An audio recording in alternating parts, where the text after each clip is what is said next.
la fuite de données personnelles d'un enfant peut aboutir en fait à tout ce qui est harcèlement en milieu scolaire, à tout ce qui est toute forme de discrimination auquel certains enfants font face aujourd'hui en milieu scolaire. C'est conscient de ces enjeux en matière de cybersécurité et de protection des données à caractère personnel dans tous les champs d'activité des organisations de la société civile que SOS Village d'enfants au Bénin a initié avec ses partenaires la première assise nationale sur la cybersécurité des ONG au Bénin. L'événement s'est tenu le 2 septembre 2025 au siège national de SOS Village d'enfants au Bénin dans la Zopa à Abomey-Calavi. Les ONG collectent et gèrent aujourd'hui des données extrêmement sensibles. Informations personnelles, des dossiers médicaux, des coordonnées bancaires, des historiques familiaux.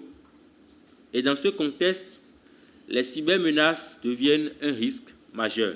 La présente assise représente donc une opportunité importante. Elle nous donne l'occasion de partager nos expériences, de mieux comprendre les menaces et de trouver des solutions communes. Elle ouvre la voie à une nouvelle dynamique où l'innovation numérique va de pair avec la confiance et la sécurité. Nous, en tant qu'acteurs de la société civile, nous devons prendre la cybersécurité comme une composante importante de notre travail. Puisse cette assise sur la cybersécurité des organisations de la société civile nous permettre d'aboutir sur de bonnes recommandations susceptibles de faire avancer la protection digitale en République du Bénin et également par ricochet dans d'autres associations nationales SOS.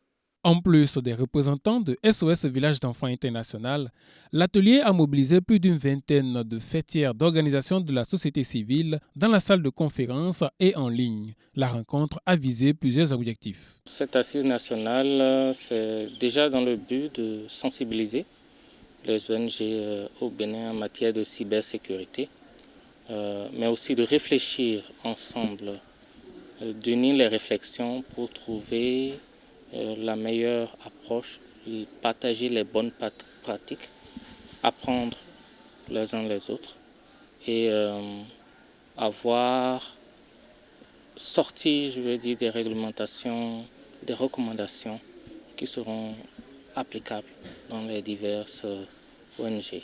En termes d'attaque ou en termes de cybermenaces, l'une des premières techniques généralement utilisées est la technique d'ingénierie sociale et le phishing ciblé. C'est une technique utilisée par des acteurs malveillants pour pouvoir relever des données sensibles pour leur propre utilisation à des fins prédéfinies. Plusieurs communications ont rythmé cette journée d'enrichissement. Éducation, santé, protection de l'enfant, nutrition, violence basée sur le genre, etc. Les divers domaines d'intervention des organisations de la société civile ont servi d'exemple pour illustrer les diverses facettes de la cybersécurité et de la protection des données à caractère personnel dans une démarche interactive.